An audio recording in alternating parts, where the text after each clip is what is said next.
kita hadirkan satu muqaddimah fiqhiyah dengan mengutip dari kitab Mukhtasar Abi Suja atau yang sering disebut dengan Taqrib, yang kita sudah sampai kepada sunnah-sunnah di dalam salat. Qala Imam Abi Suja, qala Imam Abu Suja rahimallahu ta'ala, nafa'ana Allahu bihi wa bi ulumihi wa bi ulumi masyayikhihi wa talamidati fid darain amin. Ila an qala wa sunanuha qabla dukhul fiha syai'ani al-adhan wal iqamah.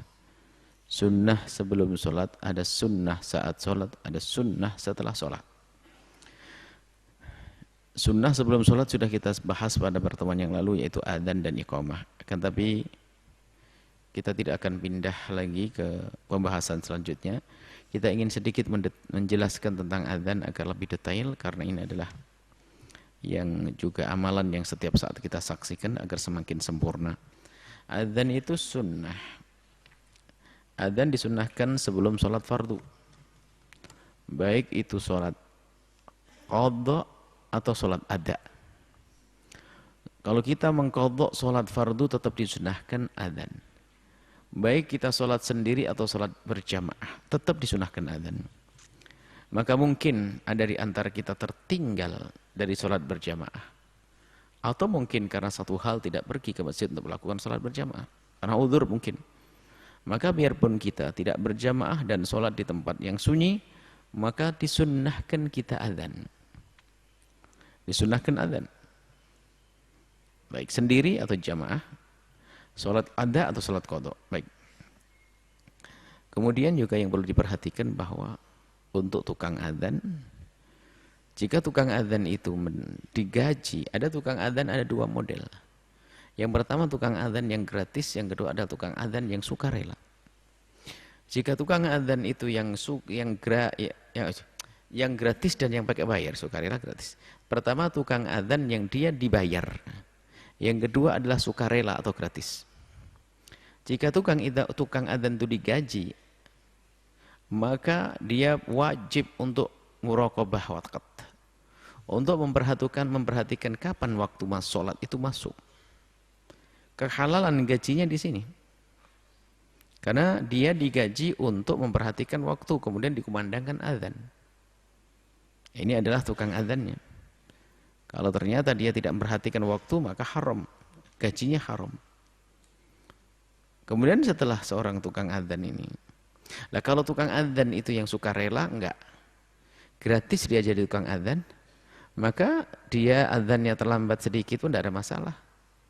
Tapi kalau tukang adzan yang digaji, hendaknya dia memperhatikan waktu, dan di saat itu awal waktu di adzan di awal waktu.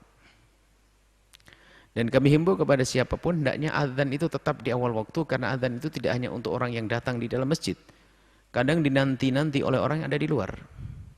Sehingga kami himbau, kami ingatkan kepada anak-anak, biarpun kita majelis semacam ini, kalau sudah datang waktu sholat, kumandangkan adzan, disambung lagi nanti pelajarannya. Karena adzan itu untuk memberitahu yang lain. Bahkan ada mungkin orang mau bepergian nunggu waktu sholat tiba. Setelah sholat dia ingin melakukan sholat berjamaah, setelah itu pergi.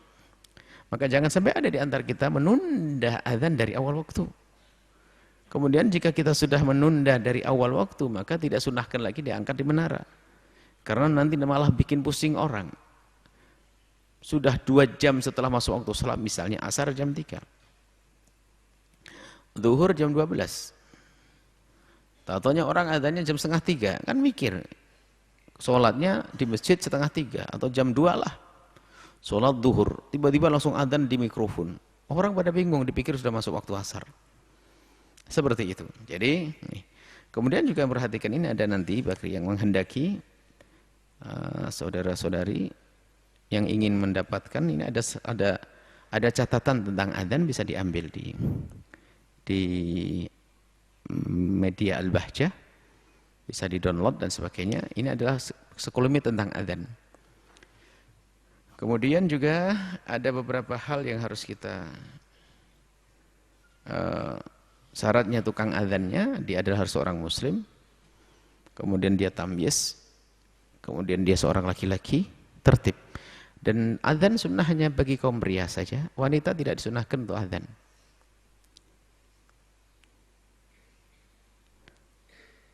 Kemudian masuk waktu sholat. Adzan sebelum waktu sholat nggak dianggap. Dan sunnahnya adzan, nah ini kalau yang tukang adzan, sunnahnya adzan adalah menghadap ke kiblat. Menghadap ke kiblat, sunnah. Kemudian dalam keadaan suci yang kedua. Kemudian sebisa mungkin berdiri kalau orang yang bisa berdiri. Keempat, menoleh ke kanan saat membaca hayya 'alas shalah. Kemudian hayya 'alas shalah yang kedua sudah balik lagi ke kiblat. Hayya 'alas shalah. Hayya 'alal falah menoleh kiri. Hayya 'alal falah. Hayya 'alal falah. Gitu. Kemudian bacaannya yang tartil, jelas hurufnya. Kemudian disunatkan juga tarji'. Yang kurang adzan, tarji' itu sebelum dia membaca syahadat asyhadu an la ilaha illallah, dia sudah membaca syahadat pelan. Asyhadu an la ilallah. Asyhadu an la ilaha illallah. Asyhadu anna Muhammad Rasulullah. Asyhadu anna Muhammad Rasulullah. Asyhadu anna Muhammad Rasulullah. Asyhadu anna. Jadi yang pertama syahadat untuk dirinya sendiri. Jangan sampai dia menyeru syahadat kepada orang, dianya belum mantap syahadatnya. Maka disunahkan untuk tarji' asyhadu an la ilallah, pelan-pelan. Kemudian bagi yang melakukan sholat jamak sekalipun tetap disunahkan adzan. Akan tapi adzannya cukup sekali. Cukup sekali. Ada yang mengatakan 2 kali. Ini ada khilaf di antara mazhab kita. Yang dikukuhkan adzan sekali. Sebab adzan itu adalah hakun lil waqt. Jadi adzan itu waktu zuhur atau waktu asar. Miliknya waktu. Artinya kalau sholat jamak adzannya sekali saja. Kalau qomat iya. Setiap mau sholat qomat. Mau sholat fardu ini diqomati. Adanya adzan iqamat hanya sholat fardu saja. Sholat sunnah tidak. Kalau sholat katakan sallu jami'ah.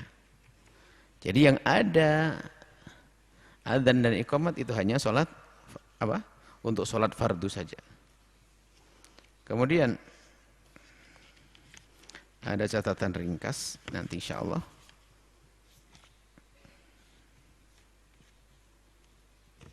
Baik. Mungkin inilah tentang adzan. Sekelumit tentang adzan. Dan juga dihimbau kalau adzan harus tartil. Tartil itu adalah benar di dalam bacaannya. Jangan terlalu panjang. Adzannya meliuk-liuk, tidak tahu mat apa, mat kepanjangan namanya. Jadi namanya mat kepanjangan. Nah, mat itu kan panjang, ada mat kepanjangan. Jadi tidak seperti itu. Mat ada, tapi ada ukurannya. Jadi kami himbau tukang adzan itu bagaimana dia bisa mempercantik suaranya, tapi sekaligus benar di dalam adzannya, tidak terlalu panjang. Kadang meliuk-liuk.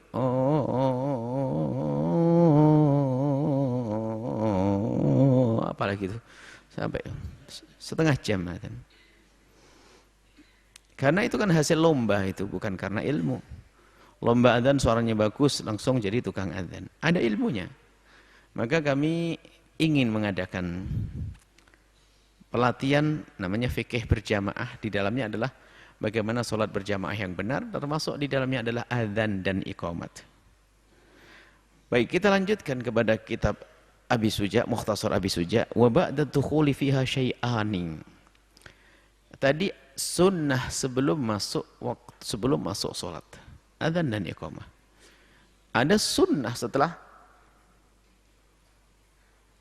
masuk waktu sholat, yaitu syai'ani, 2 hal. At-tasyahudul awwalu. Tasyahud awal itu sunnah. Tasyahud awal itu sunnah hukumnya. Jadi kalau ada orang lupa nggak tasyahud awal waktu sholat duhur kan seharusnya di rakaat yang kedua duduk melakukan tasyahud awal, tapi dia lupa berdiri, ya sudah, nggak wajib kok. Malah tidak boleh kembali, kalau kembali batal. Karena sudah masuk rukun berdiri, kenapa kembali lagi kepada sunnah? Tasyahud. Dan tasyahud ini adalah termasuk sunnah yang jika ditinggal, disunahkan kita untuk sujud syahwi. Ini sunnah jika ditinggal, disunahkan untuk sujud syahwi. Namanya sudah ab'ad. Yang kedua adalah ini. Wal kunutu fis subhi. Ini sama ab'ad juga. Kunut subuh. Dan wa fil witri fin nisfi tsani min syahri Ramadan. Dan juga disunnahkan kunut di saat sholat witir di separuh akhir bulan Ramadan. Jadi ada tasyahud awal, kalau ketinggalan kita disunahkan sujud sahwi. Dan juga kunut subuh, kalau ketinggalan sujud sahwi. Kunut subuh. Ya jangan sampai ada yang meninggalkan kunut subuh, sunnah yang dikukuhkan.